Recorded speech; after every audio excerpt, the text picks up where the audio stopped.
A pristine private jet, a high-stakes client, and a manager on the edge. In the world of luxury aviation, reputation is everything, and Gregory Thompson was a man who guarded his with an iron fist. When he saw a black man in a pilot's uniform walking towards the most important aircraft on his tarmac, he saw a threat, a problem to be eliminated. He unleashed a torrent of fury and prejudice, a storm of words he could never take back. But he made one critical mistake. He never bothered to look up to see the name written in elegant script on the tail of the plane, a name that would not only end his career but shatter his entire world. This isn't just a story of karma, it's a story of a devastating collision between bigotry and legacy. The air at the Apex Executive Air Terminal in Teterboro, New Jersey, tasted of money and power. It was a potent cocktail of jet fuel, expensive leather, and the quiet humming anxiety of schedules kept to the second. Gregory Thompson, the FBO's operations manager, thrived on that anxiety. It was a fuel of its own. He stood behind the floor-to-ceiling glass of his office, a modern, sterile box overlooking the sprawling tarmac, where metal birds worth more than small countries were meticulously tended to. At 47, Greg was a man sculpted by rigidity. His silvering hair was parted with geometric precision. His suit, a conservative navy blue, was so sharply pressed it could have been forged from steel. He was not a pilot, a fact that was a small bitter stone in the shoe of his soul, but he was the king of this ground. He orchestrated the intricate ballet of fuel trucks, catering vans, and ground crews with the tyrannical focus of a conductor who despised his orchestra, but loved the symphony of a perfect operation. Today the symphony had to be flawless. "Sarah, what's the ETA on the catering for N700RB?" He barked into his headset. His eyes locked on the magnificent aircraft parked in the premier spot, Gate 1, N700RB. A brand-new Gulfstream G700, its fuselage a brilliant, sterile white, accented by a single bold stripe of cobalt blue. It was the latest, the greatest, the pinnacle of private aviation, and it belonged to Jonathan Robinson. The name alone sent a ripple of importance through the entire East Coast aviation community. Robinson wasn't just wealthy. He was a titan, a reclusive genius who had quietly built a tech empire, the Robinson Foundation, that had its tendrils in everything from renewable energy to medical innovation. He was notoriously private and demanded absolute perfection. His account was the crown jewel of Apex Executive Air, and by extension, Greg's personal responsibility. "Catering is 5 minutes out," Mr. Thompson, came the reply from Sarah Jenkins, his lead ground services agent. Her voice was calm, a soothing balm against his grating tone. "5 minutes is 4 minutes too late," he muttered, though not into the mic. He scanned the tarmac. Everything seemed to be in its place. The fuel bowser was standing by the red carpet, was perfectly aligned with where the jet's air stairs would descend, and the baggage cart was polished to a mirror shine. Good. Greg's worldview was simple order and control. Anything that deviated from the meticulously planned script was a threat. And threats in his mind often came in predictable packages. He saw the world through a lens clouded by assumptions, stereotypes he'd inherited and polished over the years.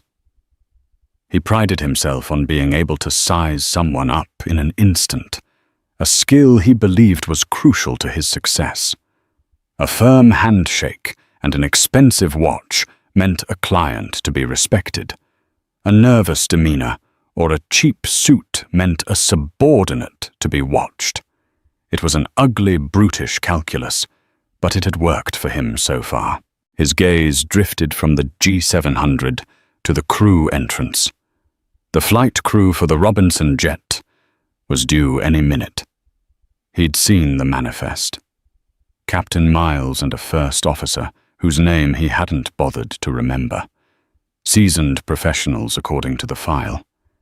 He expected two men who looked like him, white, middle-aged, with the quiet, confident swagger of men who commanded $100 million machines. He stepped out of his office and onto the tarmac, the afternoon sun glinting off his polished shoes. The roar of a Learjet taking off from a nearby runway was music to his ears. He inhaled deeply. This was his kingdom. Every polished strut, every spinning turbine, every perfectly executed pushback was a testament to his control. He walked towards the G700, running a white-gloved finger along the landing gear. Spotless. He permitted himself a tight, thin-lipped smile. This was the Robinson standard. This was the Thompson standard. It was then that he saw him. A black man, probably in his late 30s, was walking confidently towards the Gulf Stream. He wore a crisp pilot's uniform, white shirt, black tie, epaulets on his shoulders, but to Greg it looked like a costume. The man moved with a fluid grace, an easy confidence that Greg instantly found jarring. He carried a flight bag in one hand and a tablet in the other, his eyes already scanning the aircraft, performing the initial stages of a walk-around inspection with an air of practiced familiarity. Greg's internal alarms, the ones wired by years of unchecked prejudice, screamed. This had to be a mistake. A new baggage handler who'd found a uniform. A mechanic who had gotten lost. Or worse, a security breach. The man was heading straight for the cockpit of the most valuable asset on the entire airfield. Greg's carefully constructed symphony was about to hit a disastrously wrong note. His jaw tightened. His knuckles whitened as he clenched his fists. He started walking towards the pilot, his stride quick and aggressive. The quiet hum of the tarmac was about to be broken. He was the conductor, and he was about to silence this discordant instrument swiftly and mercilessly. He wouldn't allow this anomaly, to jeopardize the most important account of his career. As Gregory Thompson closed the distance, his mind raced, assembling a case against the man before he'd even spoken a word. The uniform seemed too new, the confidence too bold. In Greg's narrow world, a pilot for a client like Jonathan Robinson had a certain look. This wasn't it. This man didn't fit the mold, and therefore he had to be an imposter. The pilot, seemingly oblivious to Greg's hostile approach, was now crouched near the nose gear, tapping something on his tablet and visually inspecting the hydraulic lines. He was thorough, his movements economical and precise. "You should too," Greg's voice cut through the air, sharp and loud, making a nearby ground crew member flinch. "Stop right there, what do you think you're doing?" The man stood up slowly. He was taller than Greg, with a calm, composed face and intelligent eyes that now fixed on the fuming manager. There was no alarm in his expression, only a mild, questioning curiosity. He took in Greg's furious posture, the accusatory finger implicitly pointed at him. "I'm conducting my pre-flight inspection," the pilot said, his voice even and deep, carrying a professional resonance that should have immediately disarmed the situation. But Greg didn't hear the professionalism. He only heard a challenge to his authority. "Your pre-flight." "Don't be ridiculous," Greg sneered, coming to a stop just a few feet from him. He deliberately looked the man up and down, a demeaning visual appraisal. "This is a restricted area. Who are you?" "Where is your ID?" The pilot's calm demeanor didn't waver, but a subtle tension entered his shoulders. "I'm the captain of this aircraft. My ID is right here." He gestured to the lanyard around his neck. The Apex Executive Air Visitor badge clearly displayed alongside another more official-looking credential. Greg scoffed, not even bothering to look at the ID. "Captain. You're the captain of a GC-USIF 700. That's a good one. Now tell me who you really are before I call security and have you removed from the premises." The pilot's expression finally shifted. The mild curiosity was replaced by a look of weary disbelief, a look that said he'd been in this type of infuriating situation before. "Sir, I assure you I am the pilot scheduled for this flight. My name is Dawson Robinson." The name didn't register. Greg's mind, blinded by rage and prejudice, was a closed loop.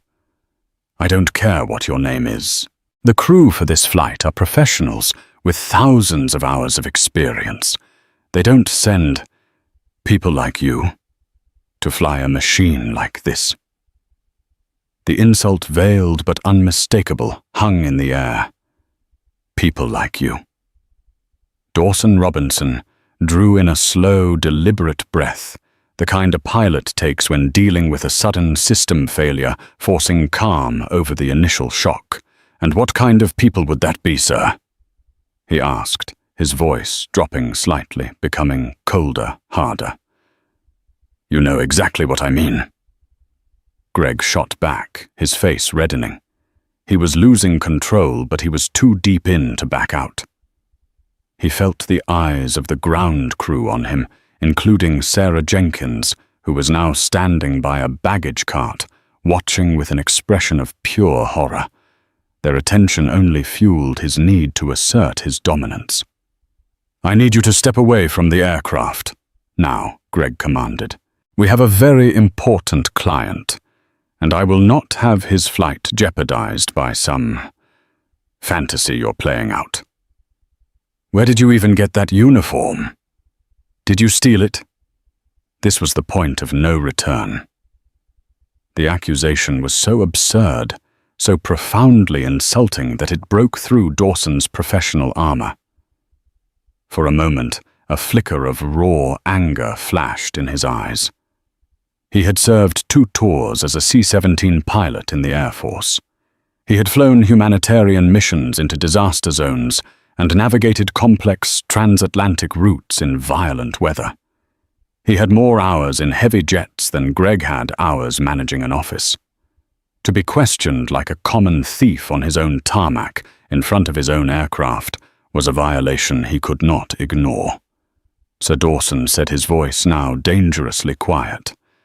"You are interfering with a pilot's pre-flight duties. That is a serious safety violation. I'm going to have to ask you to step back and lower your voice." Greg let out a bark of derisive laughter. "You're going to ask me? I am the manager of this facility. I am in charge here. You are trespassing.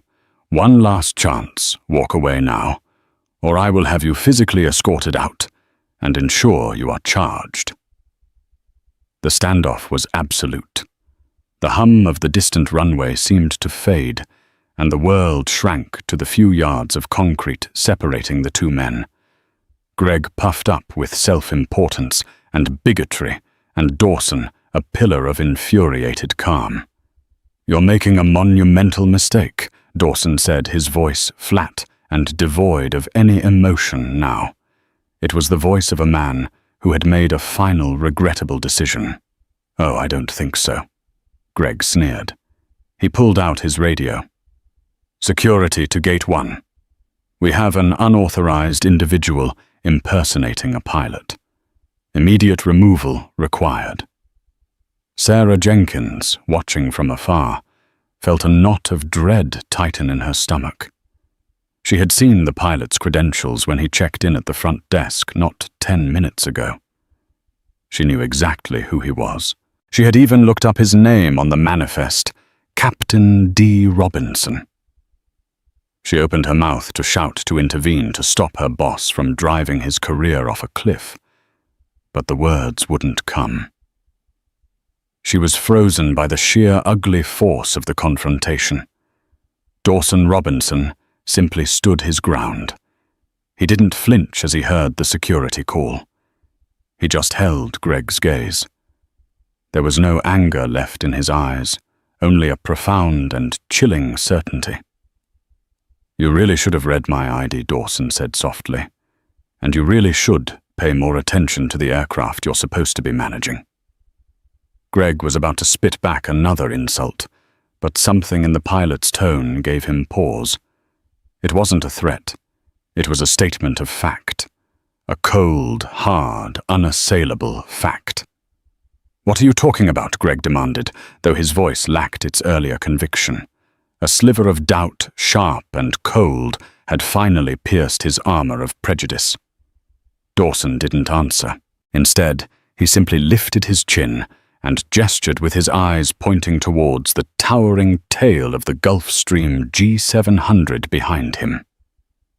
"Look," Dawson said, his voice barely a whisper against the tarmac noise. "Just look up." For a moment, Gregory Thompson resisted. Turning to look felt like a concession, an admission that this man, this imposter, might have a point. But the pilot's unnerving calm and the weight of his own sudden doubt compelled him. Greg's eyes narrowed in suspicion, slowly, reluctantly drifted upwards from the pilot's face. He followed the clean white line of the fuselage past the spacious cabin windows towards the elegantly swept-back T-tail that soared 2 stories into the air. His gaze first landed on the registration number N700RB, which he already knew by heart. It was stenciled in precise official characters. But then just below it, his eyes caught something else. Something he had overlooked in his meticulous but superficial inspections. Written in a flowing custom script of the same deep cobalt blue as the accent stripe were 2 words. They were tasteful, understated, yet they broadcast a message of immense power and ownership. The Jonathan Robinson. Greg stared. The name seemed to pulse in the bright afternoon sun. The Jonathan Robinson. The name of the jet. He'd seen it on the paperwork, of course, but it had been a mere abstraction, a line of text. Seeing it emblazoned on the aircraft itself like a signature on a masterpiece made it suddenly terrifyingly real. His brain, which had been firing on pure, unadulterated prejudice, sputtered and tried to reconnect the circuits of logic. Jonathan Robinson, the owner, the client, the titan. And then the final devastating piece of the puzzle clicked into place. The pilot's name. What had he said his name was? "My name is Dawson Robinson." Robinson. Greg's gaze snapped back down from the tail of the plane to the pilot's uniform shirt. His eyes focused on the small embroidered name tag above the pocket. The stitching was immaculate professional. It read, Captain D. Robinson. The radio on Greg's hip crackled to life. "Security is en route to Gate 1, Mr. Thompson. ETA 60 seconds. The voice sounded like it was coming from 1,000,000 miles away. The blood drained from Greg's face, leaving a sickly pale mask of horror. The heat of the tarmac seemed to vanish, replaced by an icy cold that started in his stomach and spread through his entire body. His mouth went dry. His starched collar suddenly felt like a hangman's noose. Robinson. Captain D. Robinson. Flying the jet named the Jonathan Robinson. It wasn't a coincidence. It couldn't be. The pieces didn't just fit. They fused together with the force of a thunderclap, creating a picture of his own catastrophic stupidity. This wasn't just a pilot. This wasn't just some random employee of the great Jonathan Robinson. The easy confidence, the calm authority, the way he moved around the aircraft as if he owned it, which in a way he did. This was his son. the son of their most important, most revered, and most feared client. And he had just accused him of being a thief. He had threatened him. He had berated him with thinly veiled racist insults in front of his own crew. He had called security on him. "Oh my God," Greg whispered. The words came out as a strangled croak. The sound was pathetic alien to his own ears. He looked at Captain Dawson Robinson, but he wasn't seeing a pilot anymore. He was seeing the architect of his own ruin. He was seeing a man who held his entire professional life in the palm of his hand. Dawson's expression was unreadable. It was a mask of stoicism, but behind his eyes, Greg could now imagine a swirling vortex of fury and disgust, all the more terrifying for being so tightly controlled.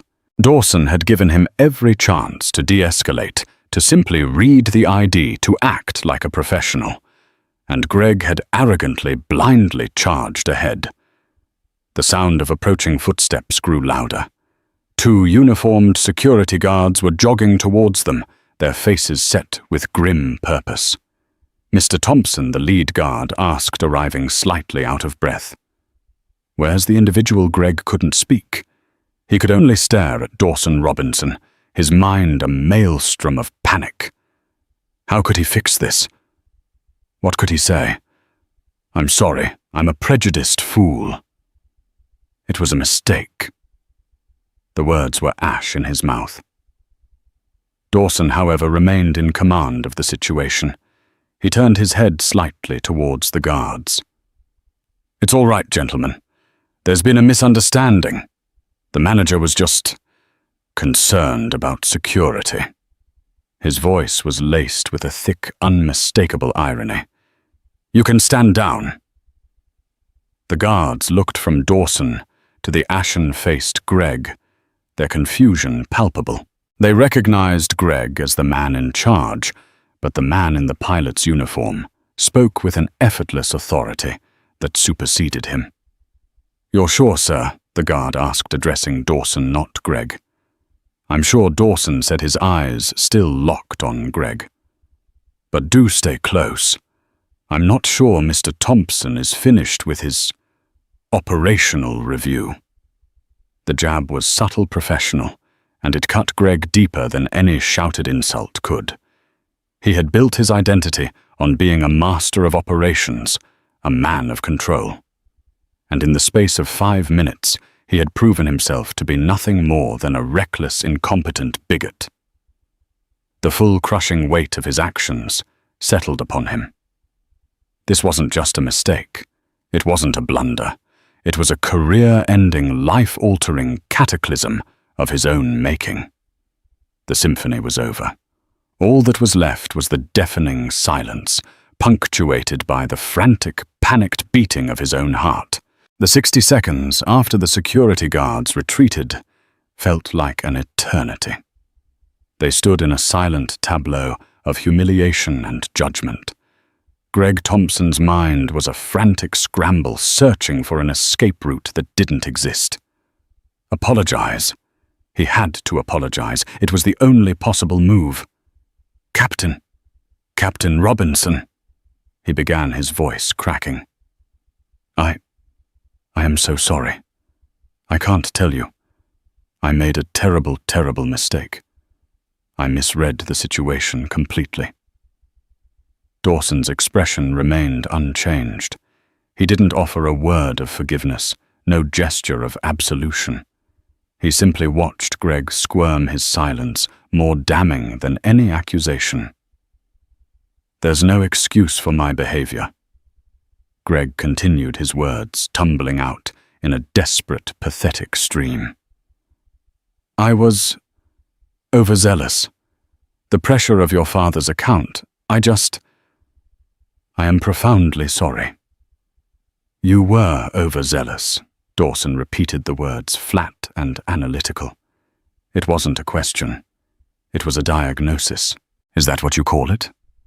"Because from my perspective, you looked a man in a pilot's uniform and saw a threat because his skin was black. You didn't ask for my name. You refused to look at my credentials. You accused me of theft. So please don't insult my intelligence by calling it overzealousness. Call it what it is. Greg flinched as if he'd been physically struck. The calm, surgical precision of Dawson's words was devastating. There was no room for excuses, no corner of the truth left for him to hide in. Before he could stammer out another pathetic apology, a new sound cut through the tension, the purr of a high-end electric motor. A sleek black Lucid Air sedan had swept silently onto the tarmac and was now pulling up to the red carpet at the base of the G700's air stairs. This was it. The client was here. Greg's heart plummeted into his shoes. Any faint hope he had of containing this disaster and begging for forgiveness in private evaporated. The final act of his personal tragedy was about to play out on center stage. The rear door of the Lucid opened, and a man emerged. Jonathan Robinson was in his late 60s, but he moved with the purpose and quiet energy of a man decades younger. He was tall and lean, dressed in a simple but exquisitely tailored grey suit. His hair was a close-cropped crown of silver, and his face was dominated by eyes that seemed to see everything. They were the same intelligent, perceptive eyes as his son's. He projected an aura of immense understated power. He was a man who had built an empire, not with bluster and noise, but with intellect and foresight. He absorbed the scene in an instant, his son standing rigid and tense, the FBO manager pale and visibly trembling, the lingering presence of security and the wide-eyed ground crew. He walked towards his son, his expensive leather shoes making no sound on the concrete. "Dawson," he said, his voice a low, pleasant baritone. "Is there a problem here?" Dawson's posture softened almost imperceptibly at the sight of his father. He turned to face him, the mask of professional detachment cracking just enough to show a flicker of the frustration and anger beneath. "We're having a slight operational delay." Dad Dawson said the word operational, dripping with the same irony he'd used with the security guards. Jonathan Robinson's gaze shifted to Greg. He didn't know Greg's name, but he didn't need to. He saw a man drowning in his own failure. An operational delay. Jonathan prompted, his eyes still fixed on Greg. "Mr. Thompson." Greg managed to choke out. "Gregory Thompson. I'm the operations manager, Mr. Robinson." "It's an honor, sir." The words sounded hollow, a farcical recitation of protocol in the face of utter disaster. "Mr. Thompson," Jonathan said, his tone polite, but with an underlying edge of steel. "My son is one of the most disciplined and competent pilots I have ever known. For him to suggest a delay means there must be a significant issue. Please enlighten me." Greg's world was spinning. He was being cross-examined by the one man he could not afford to disappoint.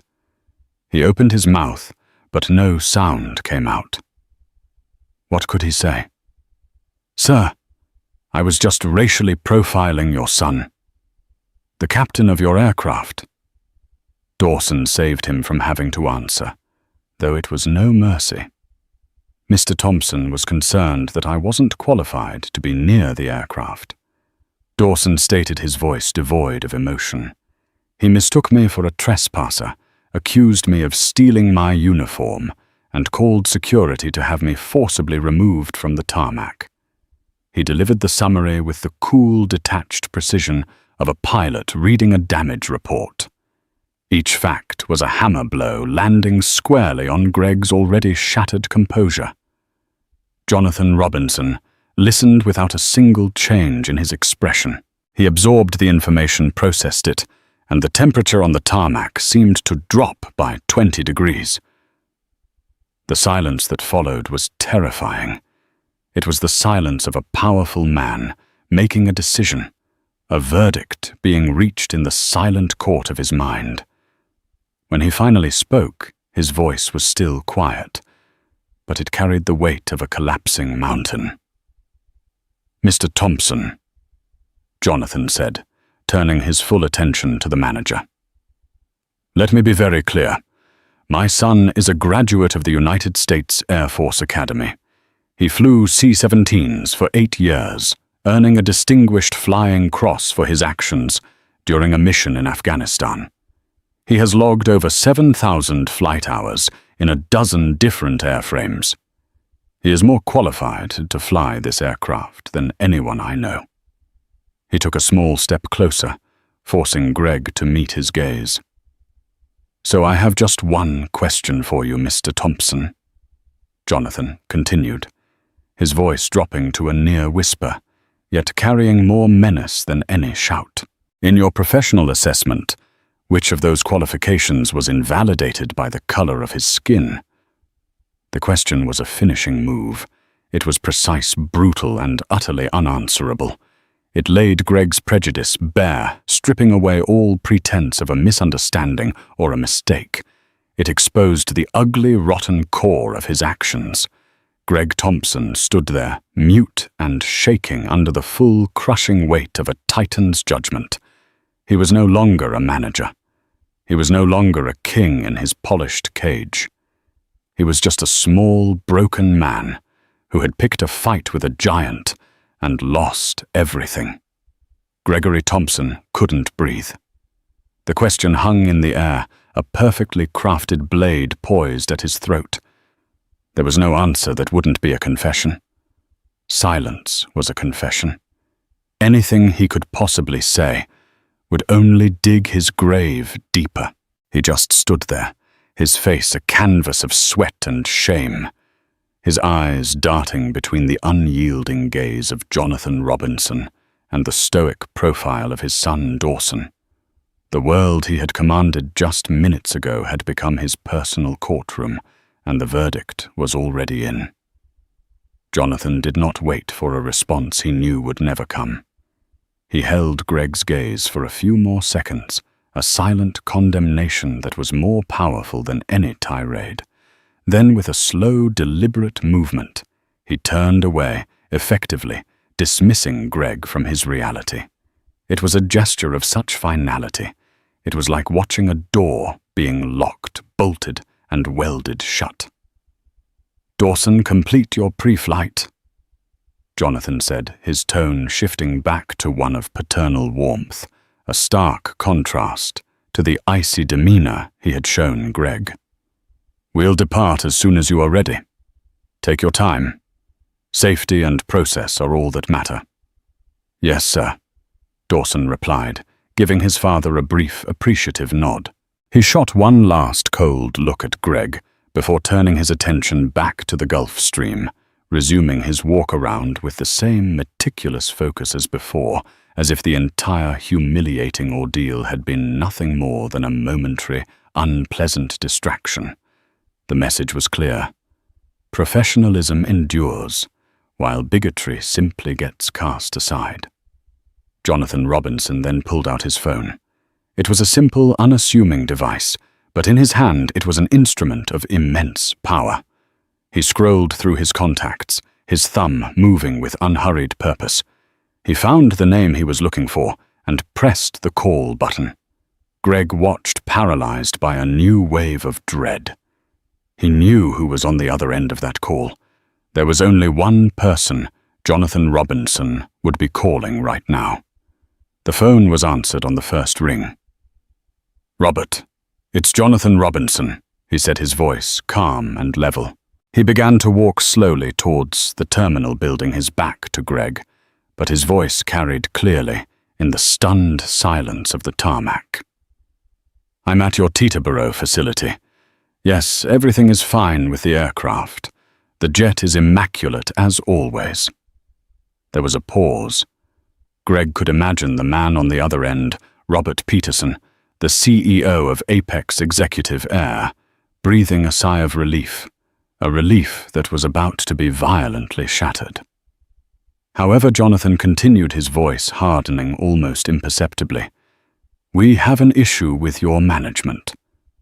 "A significant one." Another pause. Greg's entire body tensed. He could feel the eyes of Sarah and the other ground crew on him.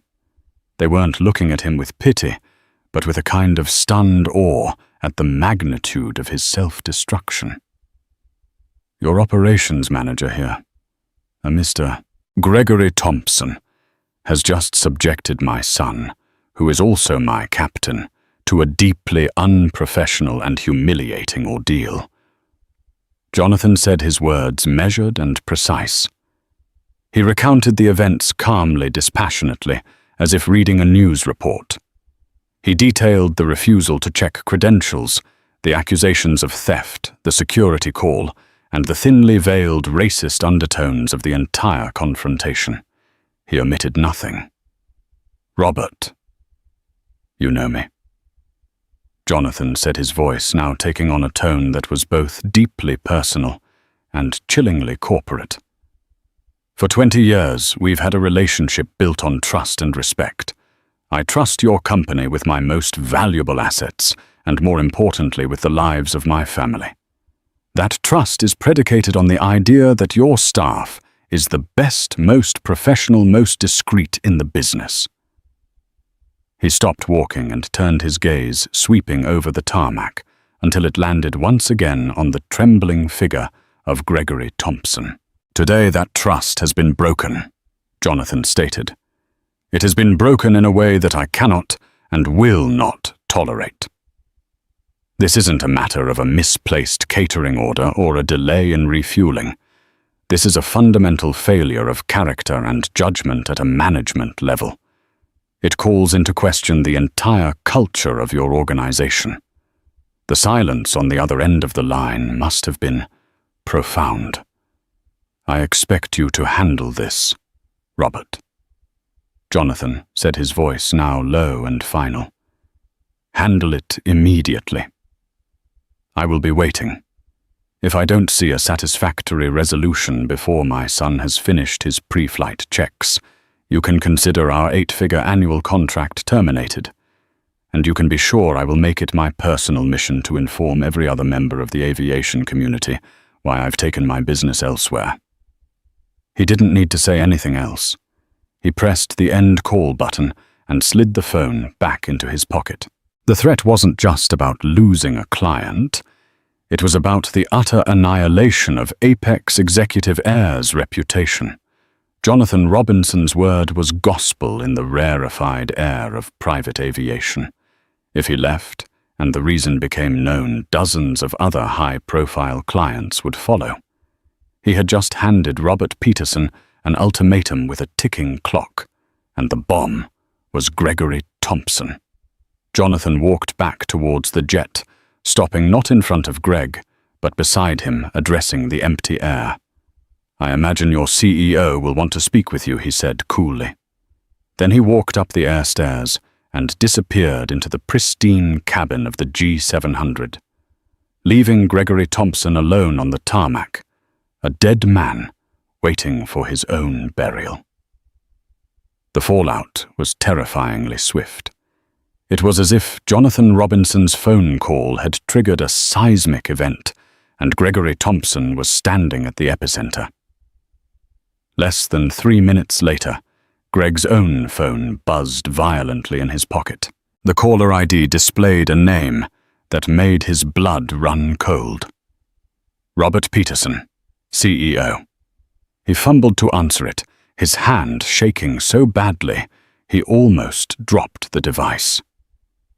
"Hello?" He managed his voice, a hoarse whisper. The explosion on the other end of the line was instantaneous. There was none of Jonathan Robinson's cold surgical precision. This was the raw, unrestrained fury of a man watching his empire crumble before his eyes. "Thompson." Peterson's voice roared so loud that Greg instinctively pulled the phone away from his ear. "What in God's name did you do?" "Mr. Peterson, I can explain." "Explain." Do you think Jonathan Robinson is a man who listens to explanations?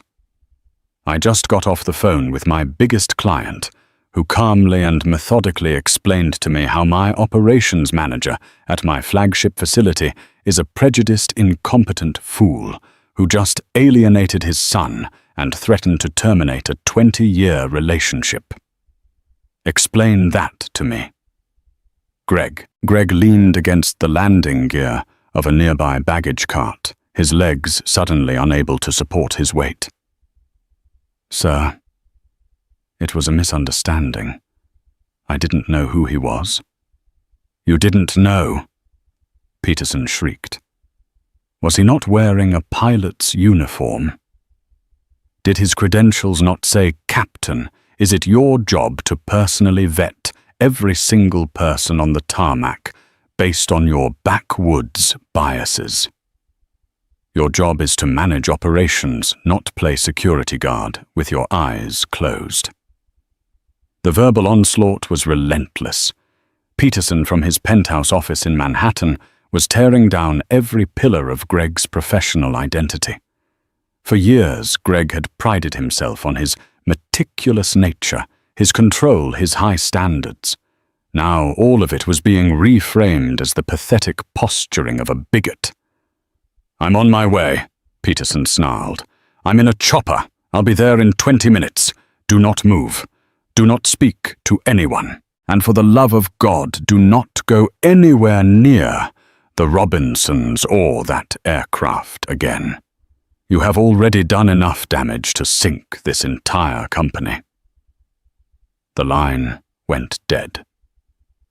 Greg slid down the side of the baggage cart until he was sitting on the hot asphalt, his suit jacket bunching up around him. He put his head in his hands. The roar of the jets, once a symphony to him, was now a mocking cacophony. He had been so sure of himself, so certain in his judgment. That certainty had been a house of cards, and a single quiet man had just blown it all away. The next 20 minutes were the longest of his life. He watched as Dawson Robinson completed his checks, climbed into the cockpit, and began the startup sequence. The G700's powerful engines whined to life with a low hum that grew into a smooth, powerful roar. The plane was alive, a magnificent beast ready to depart.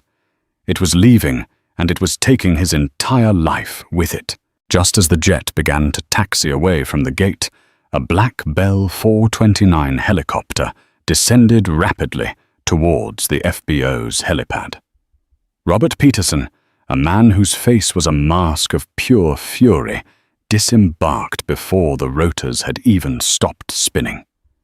He was a portly man, usually jovial, but today he looked like a storm cloud in a suit. He marched directly towards Greg, his expensive shoes crunching on the gravel at the edge of the tarmac. He didn't stop until he was looming over the seated, pathetic form of his manager. "Get up," Peterson commanded, his voice low and dangerous. Greg struggled to his feet, his body aching with shame. "Mr. Peterson." Shut up, Greg. Just shut up," Peterson said, his voice shaking with rage. He looked past Greg at the departing Gulfstream. "I had to beg Jonathan Robinson. I mean literally beg. I promised him you'd be gone before his wheels were up. I promised him I'd personally oversee a root and branch review of our hiring and training policies. I promised him the moon, all because you couldn't keep your disgusting 1950s-era prejudices to yourself for 5 minutes." He turned back to Greg. "Pack your desk. You're done. Your employment with Apex Executive Air is terminated effective immediately." This was it. The moment of execution. But Greg, in a final desperate act of self-preservation, tried to plead his case. "Robert, please," he begged. 20 years I've given this industry. I've built this FBO from the ground up. You can't just 20 years. Peterson cut him off. his voice incredulous. "You use 20 years of service as a shield for this. That makes it worse. Greg, you should know better than anyone the importance of discretion and professionalism. Instead, you acted like a cheap thug. The hard karma, however, was not just about being fired. Peterson was about to deliver the killing blow. And it's not just here," Peterson continued, his voice dropping ominously. "The executive aviation world is small. Very, very small. Jonathan Robinson is its king. By the time he lands in London, everyone from NetJets to Signature Flight Support will know what happened here today. They will know that Gregory Thompson, the manager at Teterboro, harassed the son of a major client in a racially motivated incident." He leaned in closer, his voice a venomous whisper. "Your name is Mud Gregg. You're blacklisted. You won't manage a rural airstrip in North Dakota, let alone another executive terminal. You harassed a pilot during his pre-flight safety inspection. That's an FAA reportable incident. I am legally obligated to file that report. You interfered with the safe operation of an aircraft. Your career isn't just over. It's been erased."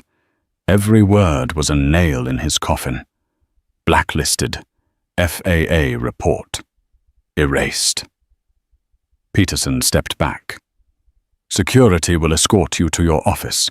You have 10 minutes to gather your personal effects.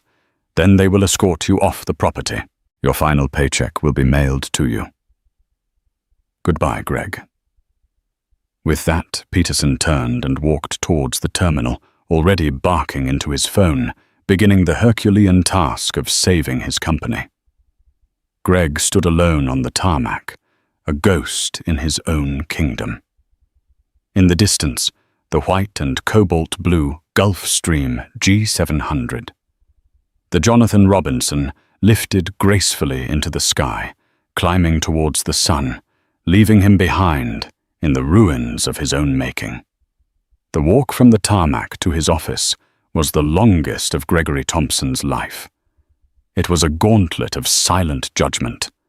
The ground crew who had once snapped to attention at his approach now found urgent tasks to attend to their backs, turned to him as if his failure were a contagion. His own security guards, the men he had summoned with such arrogant authority, trailed him with a funereal solemnity, their presence not for his protection but for his containment.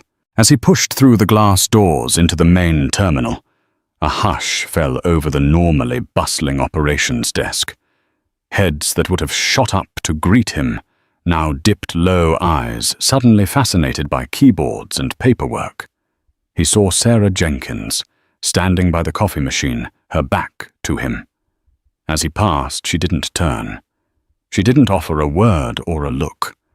That single deliberate refusal to acknowledge him was a blade that twisted deeper than Robert Peterson's volcanic rage. Her silence was not born of fear or protocol. It was born of a profound and personal disappointment, and it echoed the verdict of his own conscience.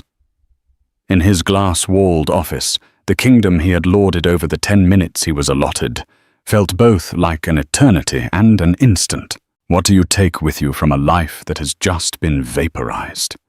The framed photo of his late father, a stern-faced man who had always preached the gospel of control, the Lucite Award for FBO Manager of the Year from 5 years ago, a monument to a forgotten man. He packed them into a single, pathetic cardboard box, the symbols of his identity reduced to clutter. The entire time the security guard stood impassively by the door, a silent sentinel guarding the border between his past and his terrifyingly empty future. The first week of his unemployment was a blur of disbelief. He operated on autopilot, waking at his usual 5 a.m. dressing in a crisp shirt and trousers, out of sheer habit, only to find nowhere to go. He would sit at his dining table, staring at the view of the Manhattan skyline from his Fort Lee condo. A view that had once filled him with a sense of power and belonging, and feel nothing but a hollow ache. By the second week, a desperate, frantic energy took hold. He was Gregory Thompson, a veteran of the industry. This was a blip, an overreaction. He would land on his feet. He spent hours polishing his resume, crafting eloquent cover letters that painted the sudden departure as a mutual decision to seek new challenges. He sent it out to every executive aviation firm from coast to coast. The first rejections were polite, automated emails. "Thank you for your interest, but we have decided to move forward with other candidates." He could accept those. Then came the emails from personal contacts, brief and evasive. "Sorry, Greg, nothing open right now, but I'll keep you in mind." By the fourth week, the replies stopped altogether. The silence was an answer in itself, a digital shunning that was as complete as it was cruel. His phone, once a constant source of calls and alerts, became a dead weight in his pocket. The symphony of his life had been replaced by a droning, monotonous silence.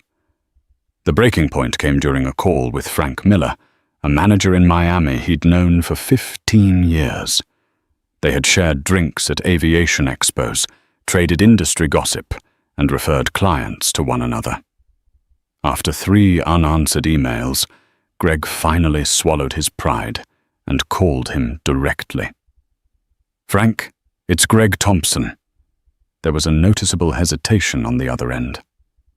"Greg." "Hey, how are you?" The cheerfulness in Frank's voice was painfully forced. "I'm on the market, Frank." "Looking for a new challenge?" Greg said, hating the desperate, pleading tone in his own voice. "I saw you had an opening for a senior director. I was hoping you might—" "Ah, yeah, about that." Frank cut in his voice, dropping. "Listen, Greg, I can't even submit your resume." "What?" "Why not?" Greg asked, though a cold dread was already creeping up his spine. "My record speaks for itself. 20 years. It's not about your record. It's about the incident," Frank said, the word hanging awkwardly between them. "The story is everywhere, man. It's become a cautionary tale they tell new hires. Don't be a Thompson. The word is you went after Jonathan Robinson's kid. You didn't just make a mistake. You became a liability, a brand risk. Nobody wants the guy who let his personal bias almost sink a company like Apex.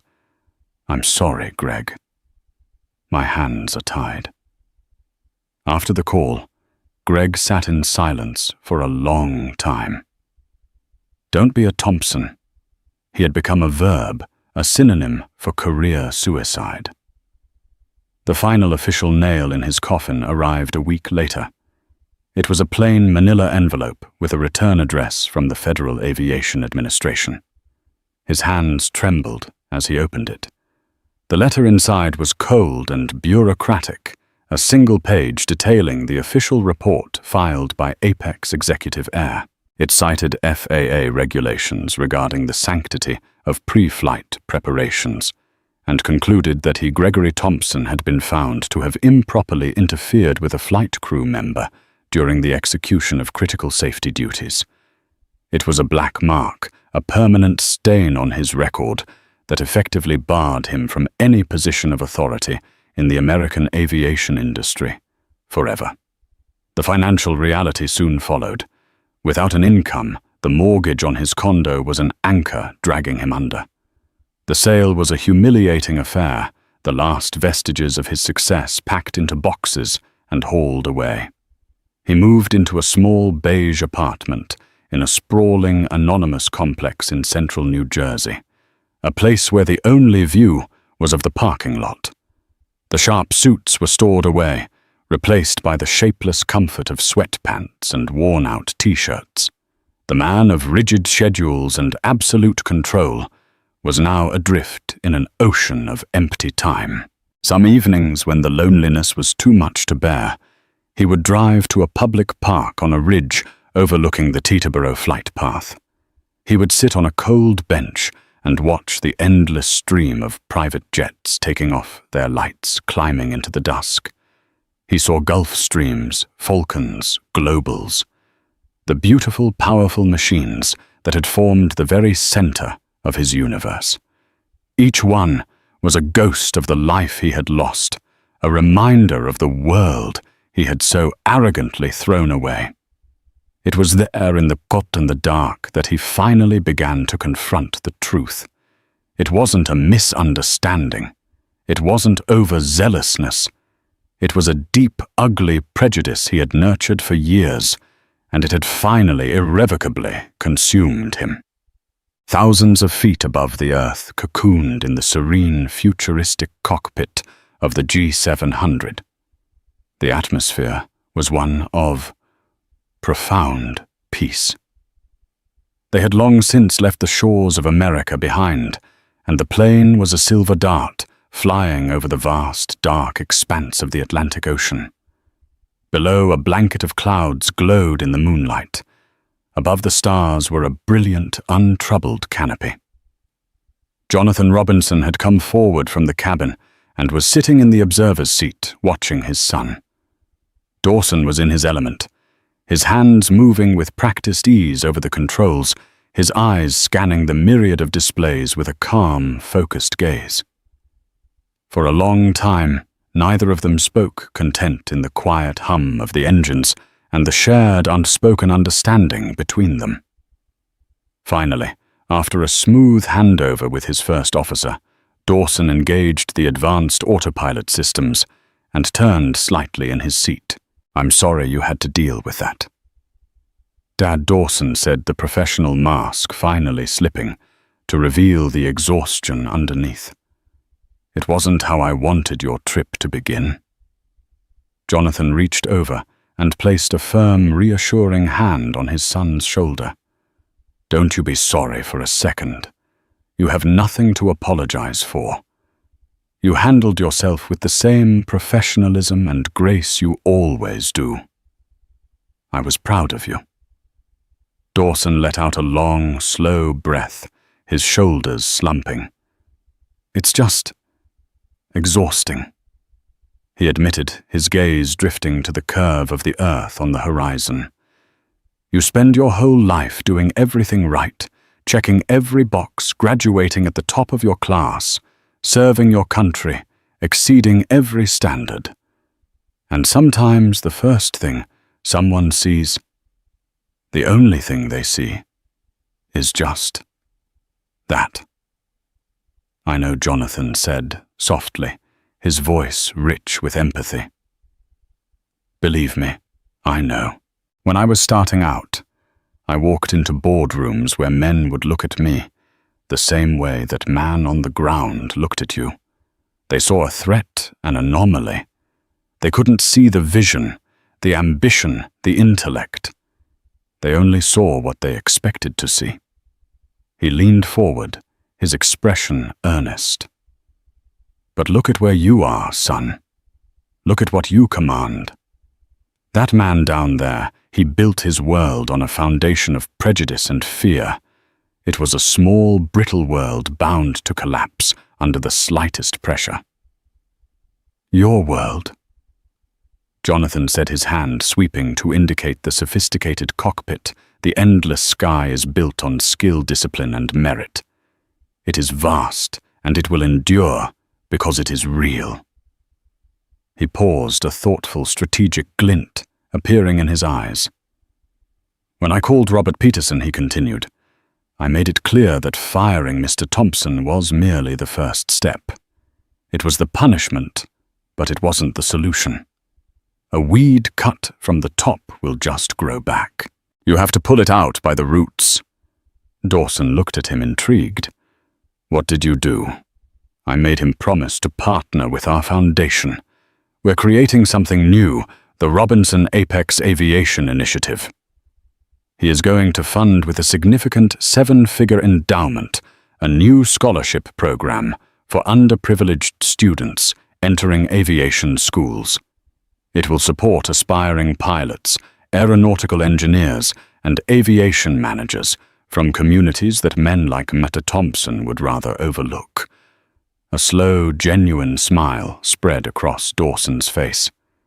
This was his father's genius. He didn't just vanquish his enemies.